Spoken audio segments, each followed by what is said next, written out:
रामपुर गांव के किसान दीनाराम ने अपनी बेटी सुगना की शादी 5 साल की उम्र में ही कर दी और 10 साल की उम्र होते होते सुगना के पति की मौत हो गई। सुगना ने कभी अपने पति का चेहरा तक नहीं देखा था, लेकिन समाज और गांव वालों की तरफ से उसे विधवा का दर्जा दे दिया गया। इस उम्र में सुगना बच्चों की तरह खेलती कूदती, उसे तो विधवा शब्द का मतलब तक नहीं पता था। एक दिन सुगना के सास ससुर दीनाराम के घर आते हैं। हमारी बहू अब 10 साल की हो गई है, इसे हम अपने साथ लेकर जाएंगे। अरे लेकिन मेरी बेटी आपके घर जाकर क्या करेगी? वो तो बहुत छोटी है और वैसे भी आपका बेटा तो अब इस दुनिया में नहीं रहा। उसका आपके साथ रहने का क्या मतलब है? क्या हुआ अगर हमारा बेटा इस दुनिया से चला गया? इस लड़की से उसकी शादी हुई थी और अब इसे हमारे साथ हमारे घर पर ही रहना होगा, सारा काम संभालना होगा। नहीं नहीं, ये बिल्कुल गलत है, ऐसा नहीं हो सकता। अरे कैसे नहीं हो सकता, यही हमारे गांव का रिवाज है और अगर तुमने हमारी बात नहीं मानी तो हम पंचायत बिठाएंगे। मैं आपकी बात मानने को तैयार नहीं हूँ। अब तो इसका फैसला पंचायत में ही होगा। दीनाराम, तुम्हारी बेटी सुगना इनके घर की बहू है और इस नाते उसको इनके साथ जाना चाहिए। सरपंच साहब, ये आप क्या कह रहे हैं? मेरी बेटी अभी सिर्फ 10 साल की है, बचपना है उसमें, इन सारी चीजों की उसमें समझ भी नहीं है। सरपंच साहब, दीनाराम हमारी बात सुनने को तैयार ही नहीं है। अब आप ही बताइए, बेटा तो हमारा मर गया, क्या बहू को भी हम अपने साथ ना रखें? दीनानाथ, तुम्हें पंचायत की बात माननी ही होगी। माफ कीजिए सरपंच साहब, लेकिन मैं ये आपकी बात मानने को तैयार नहीं हूँ। ठीक है, अगर तुम पंचायत की बात नहीं मानोगे तो तुम्हें दंड मिलेगा। तुम्हें ये गांव छोड़कर जाना होगा। दीनाराम अपनी 10 साल की बेटी सुगना को लेकर गांव छोड़कर चला जाता है। गांव में कोई नहीं जानता कि दीनाराम अपनी बेटी को लेकर आखिर गया कहाँ। कुछ सालों के बाद सरपंच का पोता दिलीप शहर से पढ़ाई करके गांव वापस लौट आता है। अब वो एक बहुत बड़ा डॉक्टर बन गया था। दादाजी, मुझे शहर में एक लड़की पसंद आ गई थी और मैं उसी से शादी करना चाहता हूँ। देखो बेटा, तुम शहर से पढ़कर आए हो, ये बात बिल्कुल सही है, लेकिन हमारे यहाँ अपनी मर्जी से शादी करना अच्छा नहीं माना जाता। यह हमारे गांव के कानून के खिलाफ है। लेकिन दादाजी, वो लड़की भी मेरी तरह बहुत बड़ी डॉक्टर है। इतनी कम उम्र में उसने बहुत पैसा और नाम कमाया है। नहीं नहीं, चाहे वो कितनी भी बड़ी डॉक्टर हो, हमारे घर की बहू नहीं बन सकती। मेरी माँ मुझे इस बात के लिए कभी मना नहीं करेगी दादाजी। अगर आप मुझे इस बात की परमिशन नहीं देंगे तो मैं अपनी माँ से बात करूंगा। अरे वो क्या तुम्हें परमिशन देगी? वो तो खुद विधवा है। उसका काम सिर्फ घर में काम करना है, इससे ज्यादा कुछ नहीं। घर के सारे फैसले मैं ही लेता हूँ। दिलीप अपनी माँ जमुना के पास जाता है। माँ, मैं एक लड़की को बहुत पसंद करता हूँ और उससे शादी करना चाहता हूँ, आप मेरी मदद कर दो ना। देख बेटा, 15 साल की थी जब तुम्हारे पापा से शादी करके इस घर में आई थी।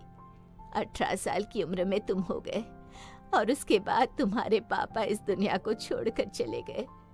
तब से लेकर आज तक इस घर में सिर्फ नौकरानी की तरह काम करती आई हूँ। लेकिन उससे क्या फर्क पड़ता है माँ? आप मेरी माँ हो, मेरी जिंदगी के फैसले लेने का हक आपको है। तुम जानते हो बेटा, इस गांव के लोगों की सोच कैसी है। यहाँ पर लड़की के विधवा हो जाने पर उसकी जिंदगी को नरक बना देते हैं ये लोग। और मैं तो वैसे भी कम उम्र में विधवा हो गई थी। लेकिन माँ, इसमें आपकी कोई गलती थोड़ी ना है। जहाँ तक मुझे याद है, पापा किसी बीमारी की वजह से चले गए थे ना। लेकिन तुम्हारे दादाजी और पूरा गांव तुम्हारे पापा की मौत की वजह मुझे समझते हैं। उन्हें लगता है कि मैं तुम्हारे पापा को खा गई। कितनी गलत सोच है इस गांव की। आप बताइए माँ, मैं क्या करूं? देखो बेटा, तुम्हारे दादाजी और ये गांव वाले कभी तुम्हें उस लड़की से शादी करने की इजाजत नहीं देंगे। तुम उस लड़की से चुपचाप शादी कर लो और फिर उसे घर ले आना। कुछ दिनों बाद दिलीप शहर की उस लड़की सोनाली से शादी करके उसे घर ले आता है। ये देखकर सरपंच को गुस्सा आ जाता है। मैंने तुम्हें लव मैरिज करने से मना किया था दिलीप। हमारी गांव वालों के सामने क्या इज्जत रह जाएगी। लेकिन मैं और दिलीप एक दूसरे को पसंद करते हैं, इस बात से आपको क्या परेशानी है? है लड़की, तुम डॉक्टर हो इसका मतलब ये नहीं कि मुझे जवाब दोगी। चुपचाप इस घर से निकल जाओ वरना अच्छा नहीं होगा। दादाजी, हम इस घर से निकलने के लिए नहीं आए। हम दोनों मिलकर इस गांव में एक हॉस्पिटल खोलेंगे और साथ ही यहाँ के लोगों की सोच को भी बदलने की कोशिश करेंगे। और हाँ, आज से माँ भी हमारे साथ ही रहेगी। धीरे धीरे दिलीप और सोनाली मिलकर गांव में एक बड़ा अस्पताल खोलते हैं। दिलीप और सोनाली लोगों की बहुत सेवा करते हैं, उनका फ्री में इलाज करते हैं। ये देखकर गांव के लोग दिलीप और सोनाली को बहुत पसंद करने लगते हैं और उनकी लव मैरिज करने वाली बात को भी भूल जाते हैं। तभी एक दिन दिलीप और सोनाली को पता चलता है कि गांव की किसी लड़की का बाल विवाह करवाया जा रहा है, तो वो दोनों फौरन वहां पहुंचते हैं। ये क्या कर रहे हैं आप लोग? ये लड़की अभी सिर्फ 12 साल की है और आप इसकी शादी करवा रहे हैं। अरे डॉक्टर साहब, ये तो हमारे गांव में बरसों से होता आया है, इसमें गलत क्या है? सब कुछ गलत ही तो है। इतनी कम उम्र में लड़कियों की शादी करते हो। कोई बाल विधवा हो जाती है और कोई जिंदगी भर अपने ससुराल में नौकरानी बनकर रह जाती है। क्या फायदा होगा इतनी कम उम्र में शादी करवाने से? आपको अपनी बेटियों को पढ़ाना चाहिए और सही उम्र में शादी करवानी चाहिए। मेरे पोते और उसकी बीवी का दिमाग खराब हो गया है। इस गांव की परंपरा जैसी है वैसी ही रहेगी। और क्या सबूत है तुम्हारे पास कि लड़कियों के साथ ऐसा कुछ होता है? तभी वहां पर एक बुजुर्ग आदमी आता है। गांव के लोग उसे पहचान नहीं पाते, लेकिन ध्यान से देखने पर पता चलता है कि वो दीनाराम था। अरे दीनाराम, इतने बरसों के बाद आज गांव में लौट कर आ गए भाई। क्या हालचाल है? देखने में तो तुम काफी रईस लग रहे हो। कहीं पर डाका डाल दिया क्या?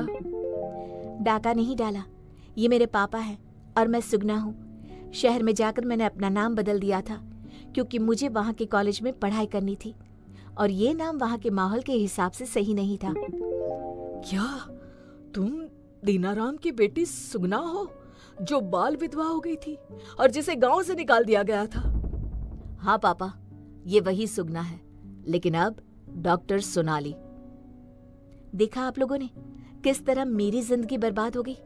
वो तो मेरे पापा ने समझदारी से काम लिया और मुझे पढ़ा लिखा कर काबिल बना दिया, वरना मैं भी किसी के घर की नौकरानी बनकर रह गई होती, जिस तरह से सरपंच जी ने अपनी बहू को बनाकर रखा है। अब तो आप लोगों को समझ में आ गया ना?